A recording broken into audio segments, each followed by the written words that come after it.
Hi guys, welcome back to my channel. Reaction channel में आपका स्वागत है। कैसे हैं आप सब? आई होप आप सब अच्छे होंगे।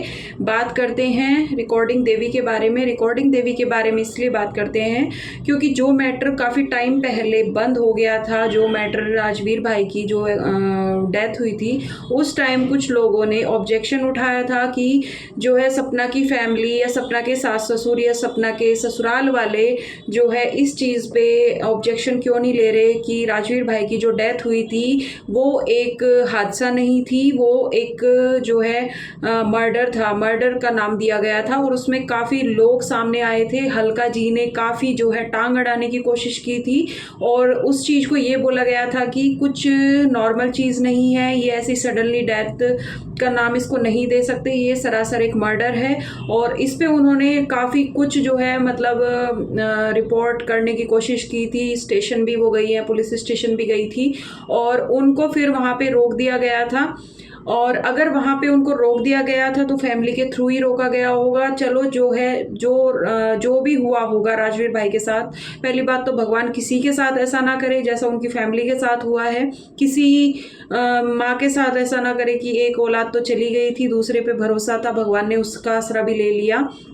और फिर किसी लड़की के साथ भी ऐसा ना करे जैसा सपना के साथ हुआ था कि एक पति तो चला गया था, दूसरा भी भगवान ने ऐसा कर दिया। किसी के साथ ना हो, किसी दुश्मन के साथ ना हो। दूसरी बात ये कि जब वो किस्सा उसी टाइम सबने स्टॉप लगा दिया था, सपना भी नहीं चाहती थी उस चीज़ को जो है आगे बढ़े या फिर उस चीज़ के ऊपर वीडियोस बनाई जाए या फिर उनके पति के लिए कोई फालतू के ड्रामे करे। उस टाइम सपना और सपना के ससुर स्टेशन गए थे और उन्होंने उसके खिलाफ कहा था कि अगर तू ऐसा करेगी तो हम तेरे ऊपर ऑब्जेक्शन लेंगे, हमें और परेशान ना किया जाए, हम ऑलरेडी बहुत परेशान हैं। तो फिर ये मुद्दा आज जो है आपस में सब रिएक्शन चैनल वाले क्यों उठा रहे हैं, क्यों आपस में लड़ाई भिड़ाई कर रहे हैं, जिसमें कि सामने वाली पार्टी बिल्कुल नामंजूरी करके जो है इस चीज पे बैठ गई थी और अब जो है सिर्फ और सिर्फ टारगेट जो है पेरेंट्स को ही किया जा रहा है और सपना की सपोर्ट ली जा रही है। सपना को अगर ऑब्जेक्शन लेना होता तो सपना इस चीज का ऑब्जेक्शन पहले भी तो ले लेती ना, जब उसके पति चले गए थे उसको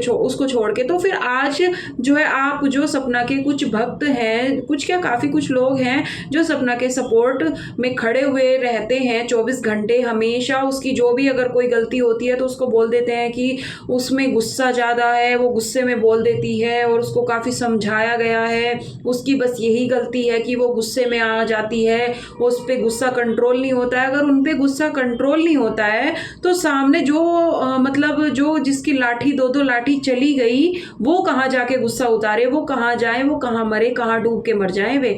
जो आप लोग आपस में ही मरे कटे जा रहे हो, आप लोग ये नहीं सोच रहे किसी का परिवार उजड़ गया, किसी के 2 हाथी से बच्चे चले गए और आप जो है अभी भी उसी औरत का सपोर्ट करते जा रहे हो जो उनको नीलाम कर रही थी बीच सड़क पे खड़े हुए, जो उनको छोड़ के भी चली आई, जिसके प्रूफ काफी लोग जो है दे भी चुके हैं, चाहे वो पड़ोसी हो, चाहे वो धीरज हो, चाहे वो कोई और हो, काफी लोग उनके प्रूफ आपको दे चुके हैं अपने वीडियोस के थ्रू, अपने कमेंट्स के थ्रू। बट किसी को समझ नहीं आ रहा है। देखो जो जिसका अंधभक्त बन जाता है वो बन जाता है, वो उसकी सपोर्ट लेगा ही लेगा, चाहे सामने वाला मर जाए कट जाए, उस पर कोई फर्क नहीं पड़ेगा। और रही बात अगर कोई कुछ बोल देता है तो सामने से कुछ लेडीज आ जाती हैं ये बोलने के लिए भगवान करे तुम्हारे साथ ऐसा हो वैसा हो। क्यों यार किसी को अपने मुंह से बद्दुआ देना, ये करना वो करना। और भगवान ये सब जो भी अगर इस तरह की चीज बोलता है, भगवान ये सब वापसी तुम्हारे ही साथ कर देता है। तो भगवान से डर के बोलना चाहिए और किसी को भी नहीं बोलना चाहिए इतना गलत तो।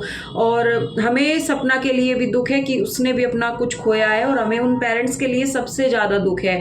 ये बात अगर किसी को चाहे बुरी लगे चाहे अच्छी लगे, पेरेंट्स के लिए अपने बच्चों से बढ़ के धरती पे कोई नहीं होता। उनकी औलाद वापस नहीं आ सकती बट सपना अगर चाहे तो अपना घर दोबारा बसा सकती है। तो प्लीज आप सब इस चीज को भी लेके सोचा करें। और उन बुढ़े बुढ़िया ये सब चीज बोलते हो तो बोलने से पहले थोड़ी बहुत शर्म लिहाज कर लिया करो कि कल तुम्हारे पेरेंट्स भी हैं, तुम्हारे पेरेंट्स को अगर कोई और इस तरह से बोलेगा तो तुम्हें कैसा लगेगा। तो प्लीज अपने पेरेंट्स सोच के दूसरे बंदे पे उंगली उठाया करो। और सपना ने नीलामी काफी की है, जब से उनके बेटे की जो रिकॉर्डिंग थी वो लीक करके उन्होंने पहले ही बहुत गलत काम किया हुआ है और उससे गलत काम भी उन्होंने किए हुए हैं।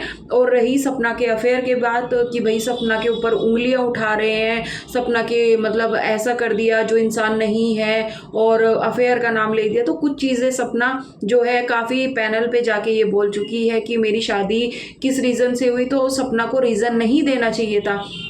सपना को साफ साफ बोल देना चाहिए था कि मेरी सास ने और मेरे ससुर जी ने फैसला किया था कि हमारी बहू इसी घर में रहे और हमारी बच्चियां भी इसी घर में रहे। जब तक तो आरोही थी, आरोही बाद में हुई थी, जब उनकी शादी हो गई थी। हमारी आरू भी इसी घर में घर की बेटी बन के रहे, बेटी को बाप मिल जाए और सपना को पति मिल जाए। तो उसको उस पैनल पे जाके ये सब चीज़ रिप्लाई करना था, ना कि ये करना था कि वहाँ पे तो केवल एडिटिंग की वजह से शादी हुई थी। तो भैया लोगों के मुंह नहीं पकड़े जाते, लोगों के मुंह खुलेंगे और लोग इसको चाहे अफेयर का नाम दे चाहे कुछ भी दे, हम लोग उनका मुंह बंद नहीं कर सकते, चाहे उसमें कोई भी हो। तो मतलब कुछ लोग ऐसे हैं कि एक साइड की ही सारी स्टोरी को इस तरह से खड़ी कर देते हैं कि बस नहीं, अगर सामने वाले पेरेंट्स की गलती नहीं है तो भी उन्हीं की गलती है, अगर सामने सपना की गलती नहीं है तो भी उसी की गलती है। तो ऐसा नहीं है।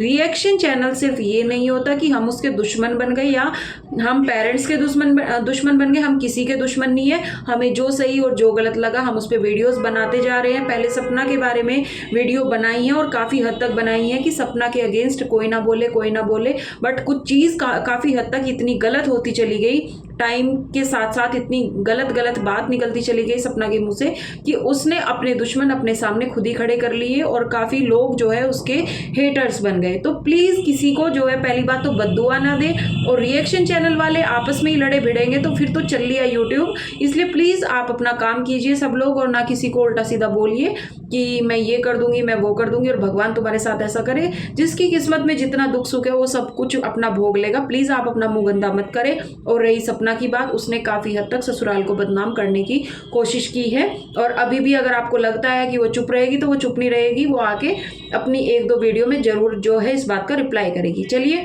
मेरा वीडियो इतना ही। वीडियो अच्छा लगे प्लीज़ लाइक, सब्सक्राइब और कमेंट कर देना और बताना मैं आपको कहाँ तक ऐसी लगी कि मैं सपना के अगेंस्ट ही बोलती हूँ। ऐसा कुछ नहीं है भाई, मेरे मन में इतना नफरत जहर कुछ नहीं है किसी के लिए, सिर्फ एक रिएक्शन चैनल है, उसके अकॉर्डिंग मैं रिएक्शन देती हूँ। चलिए, मिलते हैं नेक्स्ट वीडियो में। Bye bye, take care.